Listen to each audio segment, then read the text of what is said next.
Hello and welcome to Matador News. I'm Anthony De La O. And I'm Sam Kline. In national news, President Trump is pressuring King Abdullah of Jordan to take permanently displaced Palestinian refugees. Trump is pushing for the development of the Gaza Strip. King Abdullah says that he and much of the Arab community prioritize addressing the humanitarian crisis in the Gaza Strip without displacing the people there. Trump says that he is confident that Jordan and Egypt will agree to house the refugees as both countries rely on the U.S. for financial aid. Trump has officially implemented an executive order to change the name of the Gulf of Mexico to the Gulf of America. The name has been updated on platforms across the internet, including Google Maps. However, the name change has not been implemented internationally. Only U.S. residents can view the change. Google Maps users in Mexico still see the Gulf of Mexico, and users in other regions see both titles on the map. Since OpenAI turned for profit, it requires investors to keep things running. One proposed investor is Elon Musk, who proposed to buy the company for $97.4 billion. OpenAI CEO Sam Altman shot down the offer on X, saying they would be more than happy to buy X for that amount. This comes at a particularly challenging time where OpenAI is trying to figure out how much its biggest supporter, Microsoft, should get in the company. Tensions have already been high between Altman and Musk, who left OpenAI in 2018. Danish citizens are organizing to buy California from the United States. A tongue-in-cheek online petition has garnered over 200,000 signatures in favor of Denmark purchasing the Golden State.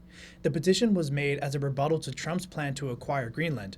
The petition, while not serious, has brought up past conversations about California's economic impact on the United States. California has the fifth largest economy in the world, and while Trump has been agnostic towards the state, it is unlikely California will succeed without a fight. In local news, a storm heading towards the Los Angeles area may cause flooding and landslides starting Thursday.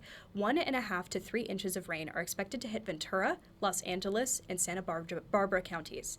Emergency personnel are most concerned about debris flow, a water landslide that moves large objects downhill, which can be dangerous and destructive. Those living in an area affected by the recent wildfires are advised to stay off of the roads until the storm passes. The city of Arcadia raised $100,000 for fire relief during its Lunar New Year celebration. Sundial reporter Quinn Alexander says the community raffled tickets to concerts, Dodger games, and movies to raise funds. Homework Australia with Bernie Peacock, the mascot of downtown Arcadia, welcoming you to this special day. Steps away from the foothills that burned by the Eaton fire 3 weeks prior, the city of Arcadia held a Lunar New Year festival on February 2nd. Downtown Arcadia President Eric Wall says it's a celebration with purpose. This year has special emphasis on those that were affected by the fires in Altadena, Pasadena, even Pacific Palisades. Really, it's anybody that was affected by that because the community extends far beyond just those burned areas. Local organizations came together to host the Big Red Envelope donation drive, with proceeds going to teachers, staff, and families who lost their homes in the fires. Those who donated had the chance to win big. We have individuals within the community. This is all volunteer-based, and those individuals are providing tickets to not only Kendrick Lamar, but I've seen Dodger tickets. Among the supporters was pro tempore Mayor Sharon Kwan, who gave away tickets to the action film Love Hurts, starring her brother, Kihi Kwan. No structures were lost or damaged in the fire. While the city came away relatively unscathed, Kwan says the community wasn't so lucky. We have a lot of teachers, staff, city staff, and a lot of residents. They also have families that live in Altadena. Over $100,000 was raised by the end of the event. The donation drive has been extended to the end of February. The Year of the Snake traditionally represents intelligence, renewal, and rebirth, and that is reflected in the Arcadia community. The main sentiment today is that only through unity can we begin to rebuild what is lost. In Arcadia for Lunar New Year, I'm Quinn Alexander. Teachers at El Camino High School continue strike in Woodland Hills as they fight for fair contracts. The educators have been working without a contract since July of last year. The administration has offered a 15% salary increase for this school year, which has been noted to surpass salaries offered in LAUSD schools. The struggle lies in the extra 6% that teachers are asking for, serving as a security against rising living costs in the next couple of years. El Camino High School, an independent charter school, fears the additional raise would cause the school to go into the red and would force them to fall back into the Los Angeles Unified School District. The LA County Board of Supervisors is taking action to stop price gouging in the wake of the deadly fires.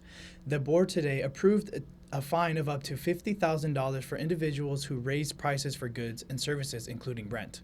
Supervisor Lindsay Horvath says bad actors are taking advantage of the crisis, which burned more than 16,000 structures and displaced tens of thousands of people. Victims of price gouging are encouraged to contact the LA County Department of Consumer and Business Affairs. Now, for sports with Alfonso Vargas.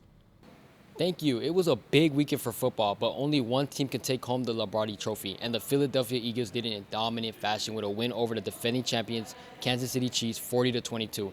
In basketball, Lakers superstar Luka Doncic made his debut scoring 14 points while playing 23 minutes in a win over the Utah Jazz 132-113. The Lakers will be on the road against the Jazz, and the Clippers will take on the Grizzlies at home. In Matador sports, it's been equally busy. CSUN Ice Hockey defeats UCSB in a nail-biter finish in overtime, 8-7. The game was a fierce matchup as they went back and forth for UCSB, putting up a fight, constantly tying up the game. Forward Ethan Yang scores the goal in overtime, edging out UCSB. The Matadors will be heading into the Division II conference game. Men's basketball has had a successful week. Our reporter Matthew Gonzalez says the season so far has been a total turnaround for the team. CSUN men's basketball capped off a victorious win 83-62 on Thursday night against Cal State Fullerton. Fullerton got off to a slow start as CSUN opened the game on a 7-0 run before sophomore Kendrick DeLuna stepped up. CSUN sophomore Marcus Adams Jr. led the way with 21 points. Senior forward Keontae Jones scored 18 points, 12 rebounds, and 6 assists. And senior guard Tyler Beard added 12 points and 9 assists. All three with a total of 51 points. The Matadors have a 9-4 conference record following their win in a close matchup against Long Beach State University last Saturday, 81-80. Aside from the game against the Titans, CSUN edged out a win against Long Beach 81-80, completing the season sweep. A huge contribution to that win is from Marcus Adams Jr., 25 points, 7 rebounds, and 3 assists. Women's tennis is looking to make an impact this upcoming season after an early playoff exit last year. Their goal is to bring the program's first postseason championship. CSUN's women water polo dominated the winless Cal Lutheran ranked Regals 19-8. They are 7-1 off to their best season since 2013. And last but certainly not least, men's volleyball faced off against St. Thomas Aquinas College for the first time and took them down 3-0. That's all from me here in Redwood Hall. Now back to you. Thank you, Alfonso. Speaking of the Super Bowl, this past weekend, Taco Bell made its way back to the Super Bowl with a commercial called The Fans that put the spotlight on nearly 400 people, included a family from Los Angeles. Christopher and Brooke B. chose to go to Taco Bell to commemorate their expanding family. The couple says that there was no better way to celebrate than having their tradition be watched by millions of people. And that's all for Matador News. Tune in next week for the latest from our team and check out the Sundial YouTube for more from our reporters. I'm Anthony De La O. And I'm Sam Kline. See you next week.